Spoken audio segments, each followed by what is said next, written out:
तो 155 का नया चैप्टर आ चुका है, यानी चैप्टर 211, और मैंने सोचा था न्यू ईयर के टाइम पर आ रहा है तो कुछ तगड़ा ही आएगा। बट गेस व्हाट, ये चैप्टर तो बिल्कुल फुस से निकला। बट हाँ, एक चीज इंटरेस्टिंग जरूर हुई इस चैप्टर में। हमें ये रिवील हुआ है कि असली विक्टिम ब्लास्ट नहीं है, वॉइड है। क्योंकि अभी तक हमें लग रहा था कि वॉइड के हाथों में खेल रहा था ब्लास्ट, लेकिन उल्टा था, ब्लास्ट के हाथों में खेल रहा था वॉइड। एंड अगर तुम सोच रहे हो कैसे, देन कीप वॉचिंग।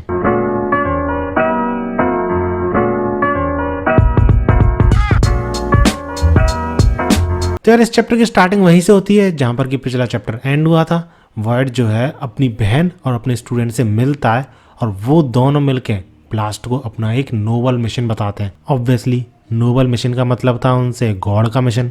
और ये मिशन पता है क्या था? सारे ह्यूमंस को मिलाकर कंबाइन करके सिर्फ एक एंटिटी बना दी जाए, जिससे कि सारी प्रॉब्लम सॉल्व हो जाएंगी अभी जो कि ह्यूमंस फेस कर रहे हैं अर्थ पर, जैसे कि वॉर, फाइट्स, कॉन्फ्लिक्ट, जो कि तभी पॉसिबल है जब एक से ज्यादा बंदे हों। तो इसलिए अगर सारे ह्यूमंस को कंबाइन कर दिया जाए, not physically but mentally, subconsciously, तो उनके माइंड एक ही तरीके से सोचेंगे, एक ही तरीके से बिहेव करेंगे, जिस वजह से उनके मन में आइडिया भी एक ही आएगा और उन सबके माइंड, उन सबके थॉट्स एक दूसरे के साथ एग्री भी करेंगे, जिस वजह से किसी भी तरीके का कॉन्फ्लिक्ट होगा ही नहीं। और यही ग्रैंड प्लान है इनका, टू बी स्पेसिफिक गॉड का। अब ऐसा भी हो सकता है कि इन दोनों को डिसीव करने के लिए, यानी पागल बनाने के लिए गॉड ने ऐसा बोल दिया हो, असली प्लान उसका कुछ और हो, बट एटलीस्ट ये तो यही बताते हैं। और इसी एक्सप्लेनेशन के दौरान ब्लास्ट की बहन भी उससे बोलती है कि क्या तुम्हारे माइंड में कभी क्वेश्चन नहीं आया कि क्यों ये वर्ल्ड इतने सारे कॉन्फ्लिक्ट्स, इतने सारी धोखाधड़ी से घिरा हुआ है, जिस पे वर्ड भी लग एक निंजा के लिए ये सब कुछ मैटर नहीं करता, क्योंकि एक निंजा सिचुएशन के अकॉर्डिंग सबसे बेस्ट सॉल्यूशन ढूंढकर उसी चीज को अप्लाई करता है एंड रियलिटी में बिलीव करता है। जिस पर उसकी बहन भी लग, अरे ये भी तो एक रियलिटी है, और ऐसा कहते हुए वो गॉड का क्यूब दिखाती है। और ये क्यूब जो चीजें कर सकता है वो चीजें भी रियलिस्टिक लगती नहीं थी वॉइड को, तो वो क्या बोलता भाई। और इसके बाद जब वॉइड की बहन उससे पूछती है कि क्या तुम हमारे इस ग्रैंड प्लान में हमारा साथ देना चाहोगे, धोखाधड़ी और लड़ाई दंगों से फ्री वर्ल्ड बनाना चाहोगे, तो ब्लास्ट काफी ज्यादा कंफ्यूज हो जाता है, ब्लैंक पड़ जाता है और उनकी बातों में थोड़ा बहुत विश्वास करते हुए, होप देखते हुए उनसे हाथ मिला लेता है। इसके बाद सीन शिफ्ट होता है और हमें दिखाया जाता है वही सीन जो ब्लास्ट ने वॉइड के साथ कंबाइन होने की कोशिश करी थी और इन दोनों की मेमोरी एक्सचेंज हो गई थी। और उस चैप्टर में तो हमें क्लियरली ये दिखाया नहीं जाता, लेकिन इस चैप्टर में, टू बी स्पेसिफिक, इस पैनल में बहुत बड़ी गड़बड़ हो जाती है। नहीं, कैरेक्टर कोई गड़बड़ नहीं करता, यहाँ पर मुराटा ने गड़बड़ कर दी है। ब्लास्ट का हाथ वापस आ चुका है और वॉइड की तलवारें वापस आ चुकी हैं, जबकि ब्लास्ट का हाथ कट चुका था, तुम्हें याद हो तो, और वॉइड की जो स्वॉर्ड्स थी वो सही टमा के पास थी। तो व्यूअर्स काफी कंफ्यूज्ड है कि आखिर एग्जैक्टली यहाँ पे चल क्या रहा है, मुराटा भूल गया क्या स्टोरी कहाँ पर चल रही है कहाँ नहीं। और काफी लोगों का ये मानना है कि रीड्रॉ आएगा, लगता है ये चैप्टर फालतू का है। और ऐसा नहीं है, ये सिर्फ इस पैनल में, इसके आगे जो स्टोरी है उसमें ब्लास्ट का हाथ रियलिटी में आ चुका है वापस, और वॉइड के पास तलवारें हैं, वो उनसे फाइट भी करता है। तो ये मैं तो काफी ज्यादा कंफ्यूज हूँ।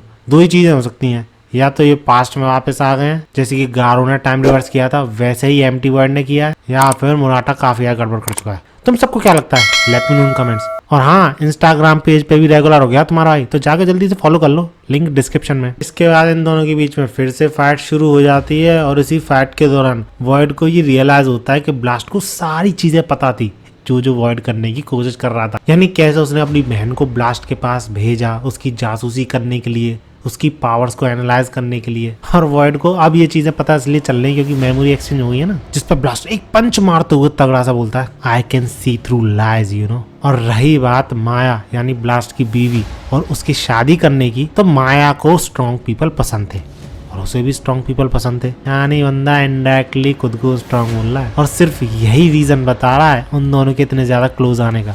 और इसी के बाद ब्लास्ट वॉइड से यही बोलता है, मोर इम्पोर्टेंटली, क्या तुम्हारे पास और कोई बड़ा रीजन नहीं है मुझे ठिकाने लगाने का?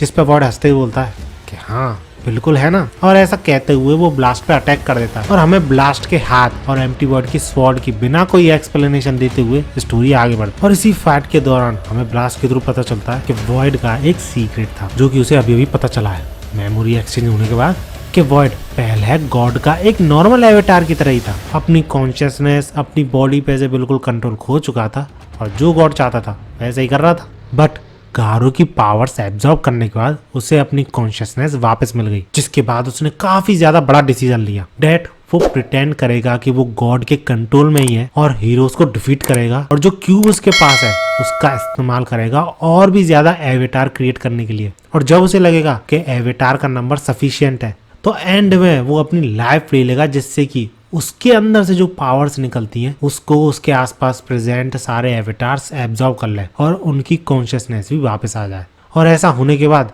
वो सब गॉड को एक साथ मिलकर डिफीट कर सके। और यही वॉइड का सेल्फ सैक्रिफाइसिंग प्लान है। अब तुमको कैसा लगा ये प्लान मुझे बताना जरूर कमेंट्स में।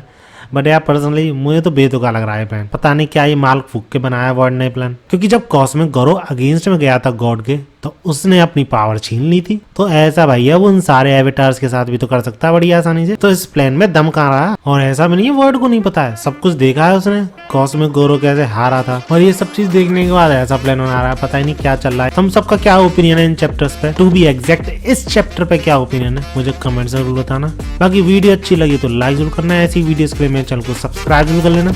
मिलते हैं अगली वीडियो में। भागो।